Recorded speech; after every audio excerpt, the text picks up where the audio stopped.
Bonjour aux amis de Bet Shoresh. Le beau temps revient, comme vous pouvez le voir, il y a du soleil derrière. On ressort les chemises à fleurs, avec les kippotes qui vont avec. J'espère que vous avez passé une bonne semaine. Pessah rapproche, la période du printemps va arriver. Et aujourd'hui, nous faisons une petite vidéo, nous sommes le jeudi, pour répondre à une question d'un ami qui nous a suivis dans l'enseignement sur le Midrash, une lecture midrashique d'Acte 8.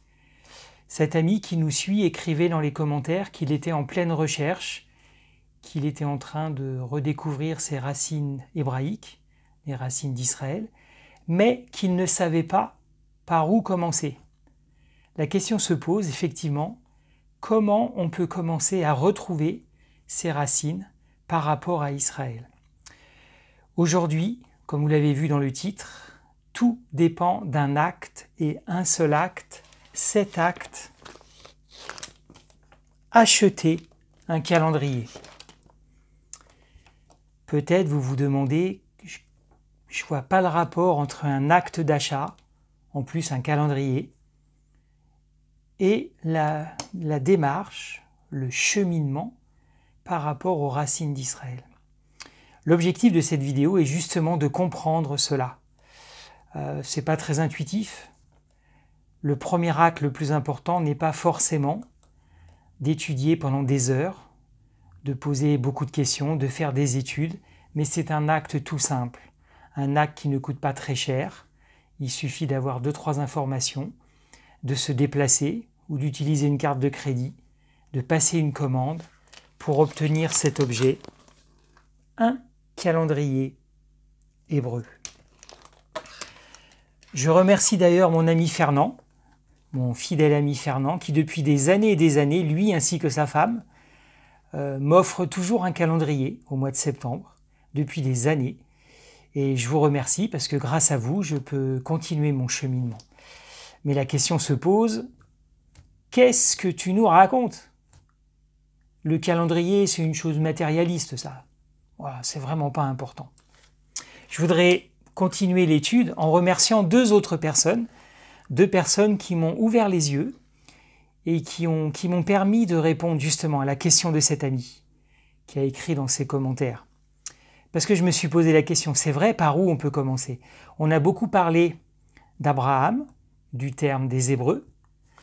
Il faut sortir pour rentrer, Bereshit.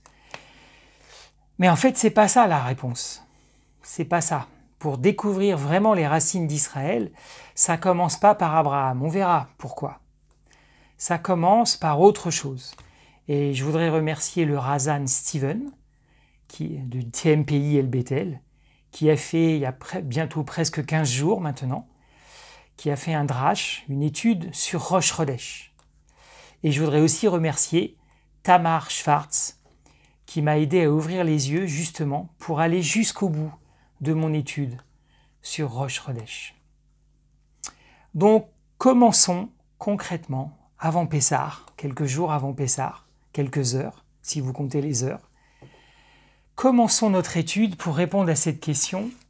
Comment commencer la recherche des racines et quel est le rapport entre la Torah, les racines, et l'achat d'un calendrier? Nous allons commencer par lire Bereshit chapitre 12, dans les deux versions, parce que vous allez comprendre une fois de plus que des traductions mauvaises, qui ne sont pas neutres, éloignées de la pensée juive, ne vont pas nous aider à avoir les bonnes réponses. Et ça, c'est un problème.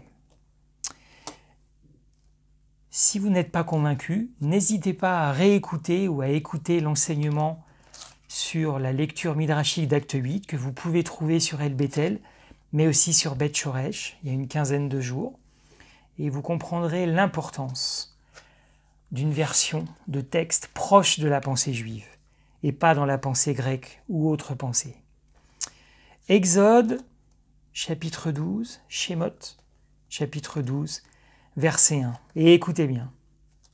Adonai parle à Moshe et à Aaron en terre de Misraïm pour dire « Cette lunaison est pour vous tête des lunaisons, la première pour vous des lunaisons de l'année. Parlez à toute la communauté d'Israël pour dire le 10 de cette lunaison qu'ils prennent chaque homme un agneau par maison de père, un agneau par maison.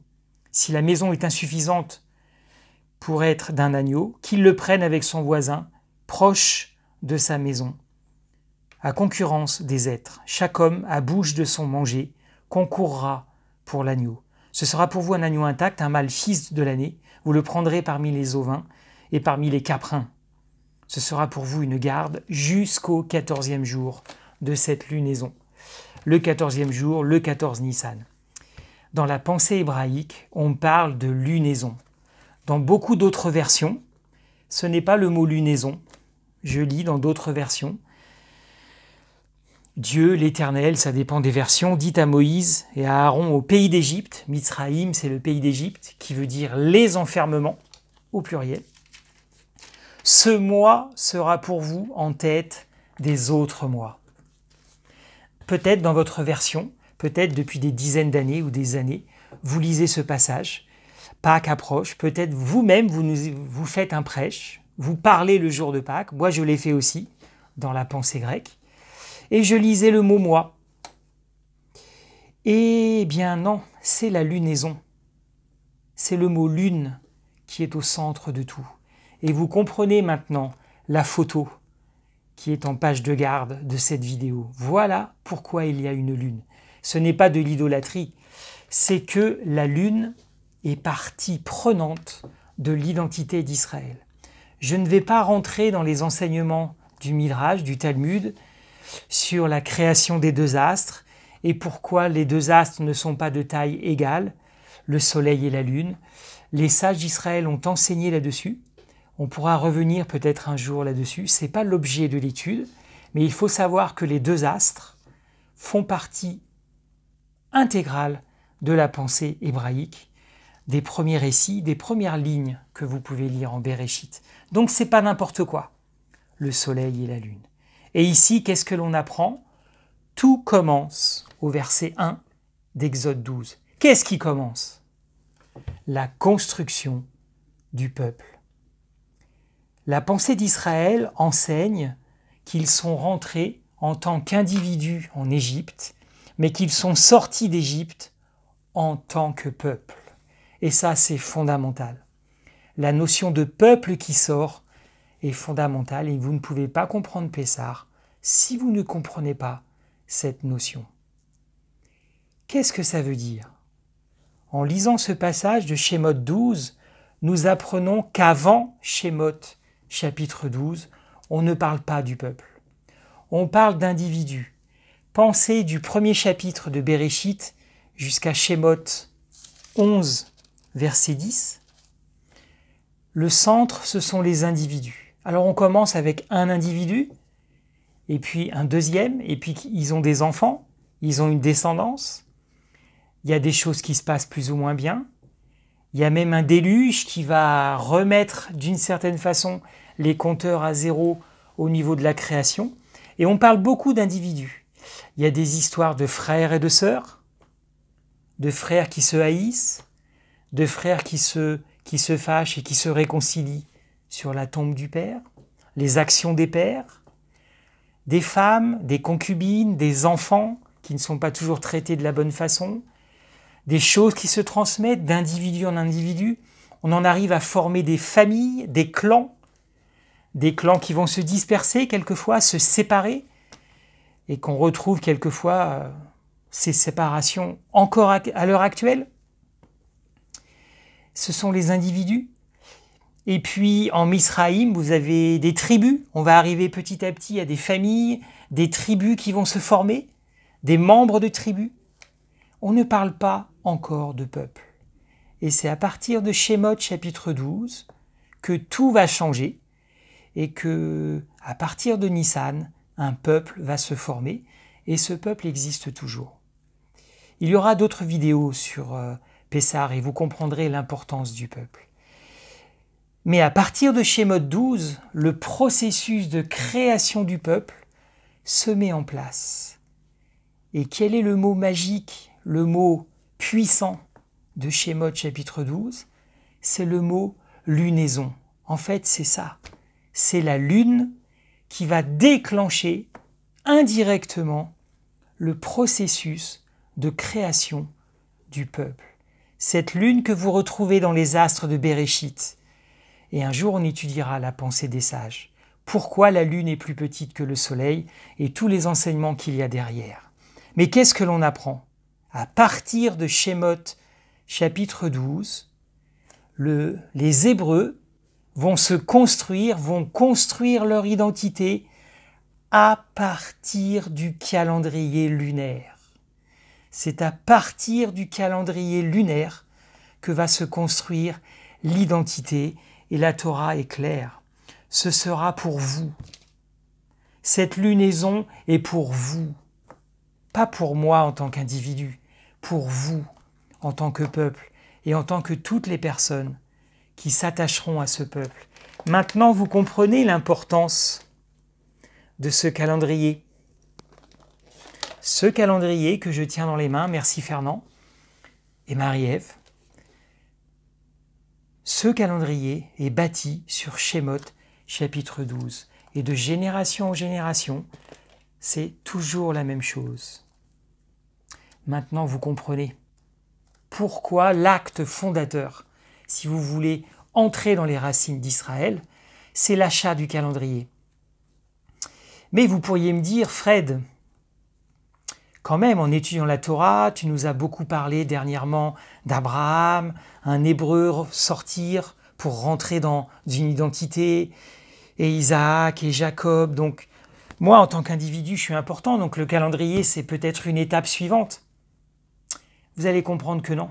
Oui, bien sûr, vous pouvez vous construire individuellement. Et c'est vrai que d'une certaine façon, on peut vivre Béréchit pendant des semaines et des années. On peut se construire individuellement, étudier la Torah, prier, se construire.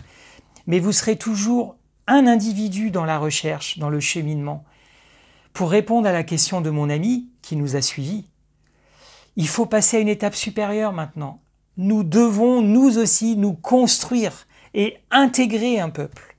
Et vous ne pourrez pas continuer votre cheminement si vous ne rentrez pas, si nous ne rentrons pas dans le calendrier lunaire, dans cette lunaison qui va construire l'identité. Et si nous le faisons déjà, nous devons continuer de le faire. Et je m'adresse à tous nos amis chrétiens d'origine chrétienne ou autres, ou athées. Posez-vous vraiment la question, l'importance du calendrier. Souvenez-vous de vos cours d'histoire. Qu'est-ce qu'ils ont fait les révolutionnaires de la Convention? Ils ont changé le calendrier en inventant des mois différents. Vendémiaire, Nivose, avec des jours différents. Ils ont même changé le système des semaines. Les communistes ont fait la même chose. Je crois qu'ils avaient inventé la semaine des 5 jours. Voilà. Le calendrier bolchevique avait changé aussi. Les révolutionnaires ont fait la même chose. Ça a duré une dizaine d'années. Et Napoléon Ier a annulé ça, je crois, dans les années 1804. Ça a duré une dizaine d'années. Ça, c'est important. Vous voulez rentrer dans l'identité d'Israël? Battez-vous sur l'histoire du calendrier. C'est pas un détail. Moi, pendant des dizaines d'années, pour moi, Pâques, je suivais un autre calendrier. J'étais membre d'une assemblée très active. Je me souviens bien, même, je crois que c'était 2011. Nous n'étions pas partis en vacances, on ne pouvait pas partir. Et le pasteur m'avait demandé de faire le message pour Pâques. On n'était pas très nombreux, parce qu'en général, à Pâques, les Européens partent en famille, rejoignent leur famille. Mais j'avais assuré le prêche. Voilà, et j'avais suivi le calendrier européen. Maintenant, quand j'y pense, que de temps perdu. C'était pas le 14 Nissan. Et donc, changer de calendrier, c'est fondamental. Le Rav Emmanuel, je me souviens, il y a quelques années, parlait des gens du samedi. Ça m'avait fait un petit peu marrer au début, les gens du samedi, les gens du dimanche. Mais c'est pas une blague, c'est fondamental. Êtes-vous une personne du samedi ou êtes-vous une personne du dimanche? Êtes-vous une personne du calendrier grégorien ou êtes-vous une personne du calendrier de Shemot, chapitre 12? C'est fondamental. On ne peut pas cheminer si à un moment donné, on ne se positionne pas sur le calendrier. Et ce n'est pas de l'idolâtrie. La Torah en parle, les sages en parlent, et tout s'explique de Bereshit chapitre 1 jusqu'à Shemot chapitre 12. On doit passer par la case calendrier. Essayez de trouver un ami comme Fernand, une amie comme Marie-Ève, qui pourront vous offrir un calendrier. Bougez-vous peut-être dès demain. Allez-y, allez le chercher votre calendrier. Et même si on a bien dépassé la moitié de l'année, c'est pas grave. On peut commencer maintenant, demain. Il est temps, profitez-en, avant Pessah, de faire cette démarche. Quelle est l'importance de la lune? Le Razan Steven en a parlé. Rosh Chodesh. Je ne vais pas faire une étude détaillée de la fête de Rosh Chodesh. Allez voir sur El Bethel TMPI le drache, je crois, qui s'appelle la fête de la prophétie. C'était il y a 2 semaines, il y a à peu près 2 semaines. Steven, un drache du Shabbat. Et passionnant, écoutez-le, allez jusqu'au bout de la vidéo et vous comprendrez l'importance. Moi, je vais juste vous parler de l'importance dans nos vies quotidiennes de Rosh Chodesh. Rosh Chodesh, vous le trouvez dans les calendriers lunaires. Chaque mois, il y a une journée où vous allez, d'une certaine façon, accomplir un renouvellement. Le prochain Rosh Chodesh aura lieu le 1er Iyar, qui correspond au 29 avril, et à Omer 16. Qu'est-ce que c'est Rosh Chodesh?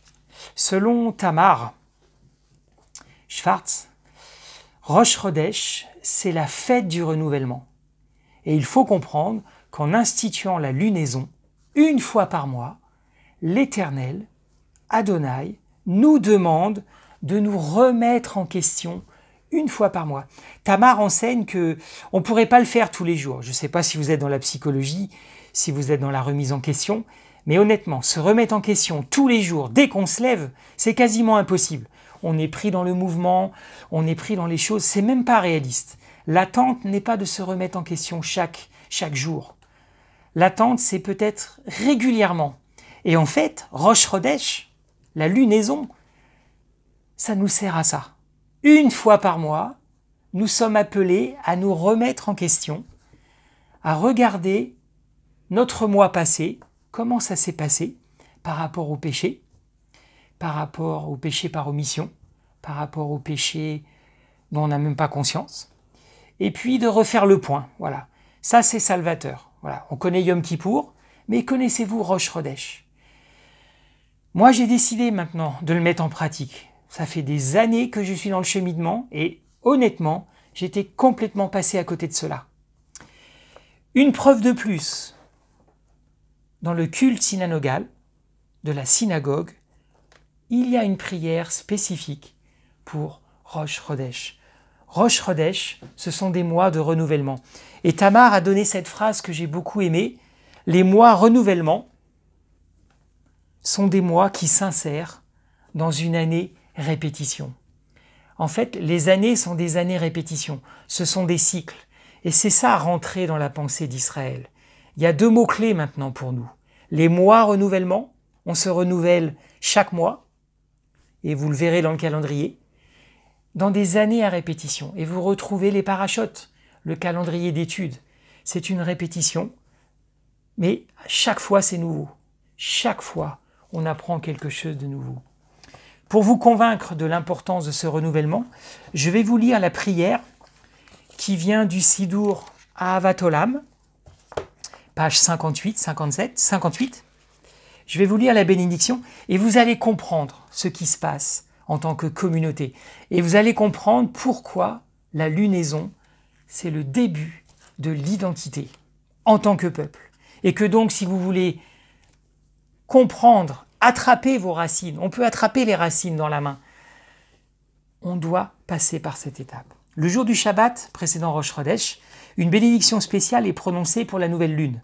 Le Chazan se tient debout en portant le rouleau de la Torah pendant que l'assemblée debout récite « Que ta volonté ». On va le lire cette prière.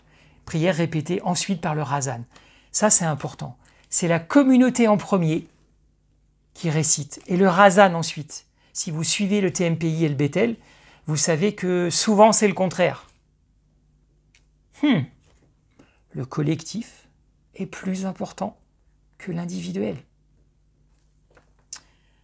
D'abord l'assemblée, ensuite le Razan. Que ta volonté, Adonai, notre Dieu et Dieu de nos pères, soit de nouveau renouvelée ce mois-ci en bonté et en bénédiction. Que tu nous accordes une longue vie, une vie de paix, une vie de bonté, une vie de bénédiction, une vie avec la providence divine, une vie délivrée de la mort, une vie avec la crainte du ciel et la crainte du péché, une vie sans honte ni humiliation, une vie d'abondance et d'honneur, une vie où nous aurons l'amour de la Torah et la crainte du ciel, une vie dans laquelle les requêtes de nos cœurs seront accordées pour le bien. Amen. Si ça, c'est pas une prière de renouvellement, si on fait le point chaque mois sur ces points précis, oui, on peut se renouveler, oui, on peut faire le point, et oui, ça peut nous aider dans notre cheminement. Deuxième partie, d'abord l'assemblée, ensuite le Razan. Que celui qui a accompli des miracles pour nos pères et qui les a délivrés de l'esclavage pour la liberté, nous rachète rapidement et nous rassemble de nos exils des quatre coins de la terre en faisant l'unité de tout Israël et disons Amen. Adonai, Meler, Neheman. Tout Israël. Vous avez entendu depuis le début? Nous, tout. La totalité. Ce n'est pas une prière égoïste. C'est un renouvellement individuel dans la totalité, dans l'ensemble. Et c'est ça, la révolution de Shemot 12, de Pessah et de la suite. L'individu se construit dans la totalité, dans le peuple. On ne peut pas construire son identité sans le peuple, sans la communauté. D'abord le Razan, troisième, le nouveau mois de, et on cite le mois, sera un jour, et on cite le jour, qui sera pour nous et pour tout Israël, pour le bien. On peut se renouveler individuellement. Vous pourrez le faire le 29, Omer 16, en disant nous, pas je, moi. Et pour finir, que le Saint béni soit-il nous renouvelle, nous et tout son peuple, la maison d'Israël, pour la vie et pour la paix, pour le bonheur et pour la joie, pour le salut et pour la consolation. Et disons Amen. Voilà la prière que vous pouvez trouver dans le Sidour et dans d'autres Sidours. La prière liée à Rosh Chodesh. Ça, c'est révolutionnaire. Et ça nous montre comment on peut rentrer dans les racines d'Israël. La leçon est double. Faire une démarche matérialiste, acheter un calendrier et rentrer dans ce calendrier lunaire. Vivre Shemot chapitre 12. C'est ça la première étape. Vous savez quoi les amis? Je crois qu'il nous reste encore 2 jours ou 1 journée et demie. Si vous n'avez pas de calendrier, avant Pessah, il est peut-être encore possible d'en imprimer un, d'aller sur Internet, de s'en faire livrer en urgence ou de faire une photocopie chez un ami qui en a un, en attendant que le joli en couleur puisse arriver. Ça, c'est fondamental. Vous mettrez en pratique Shemot chapitre 12. Et puis petit à petit, dans 2 jours, quand vous arriverez à Nissan 14, vous comprendrez mieux pourquoi Shemot 12, versets 1 à 6, n'était que le début du processus. Voilà. C'est pas grave si vous arrivez le 14 Nissan sans le calendrier, mais il est important de savoir par où commencer. Et franchement, c'est révolutionnaire. Commencez à parler du calendrier autour de vous, remettez en question le dimanche par rapport au samedi, remettez en question la date dans le calendrier européen de Pâques, Easter en anglais, Astartes, on voit la liaison, et parlez du 14 Nissan et vous verrez les réactions autour de vous. Ça vous prouve bien que Shemot chapitre 12, versets 1 et 2, c'est pas un petit détail. Et que oui, si on traduit mal, avec le mot « moi », on passe à côté. C'est la lune qui est fondamentale. Donc, regardez une dernière fois la photo qui est avant la vidéo, c'est fondamental. On se positionne sur la lune, on fait le renouvellement 1 fois par mois, on rentre dans la pensée d'Israël et on rentre dans le calendrier d'Israël le plus vite possible. Si vous ne faites pas ça, vous ne pourrez jamais cheminer et comprendre par où commencer les racines d'Israël. Si vous ne faites pas ça, vous ferez autre chose. Et comme le disait le président de Beth Shoresh dans sa dernière vidéo qui est sortie il y a quelques jours, je vous conseille de l'écouter, l'ADN de Beth Shoresh, on ne veut pas construire quelque chose d'hybride, On ne veut pas inventer. Ne pas rentrer dans le calendrier d'Israël et dire « je suis dans les racines d'Israël », c'est un mensonge. Vous construisez autre chose. C'est hybride. C'est pas vrai. On ne peut pas échapper à Shemot, chapitre 12, versets 1 à 2. Je vous remercie de m'avoir écouté. Je vous souhaite une bonne soirée. Je vous souhaite un bon calendrier. Passez une bonne journée demain. Et on se retrouve bientôt pour d'autres vidéos où nous allons rentrer dans la préparation de la fête de Pessah. Et je vous remercie. Bonne fin de journée à tous les amis et à toutes les amies de Beth Shoresh. À bientôt les amis.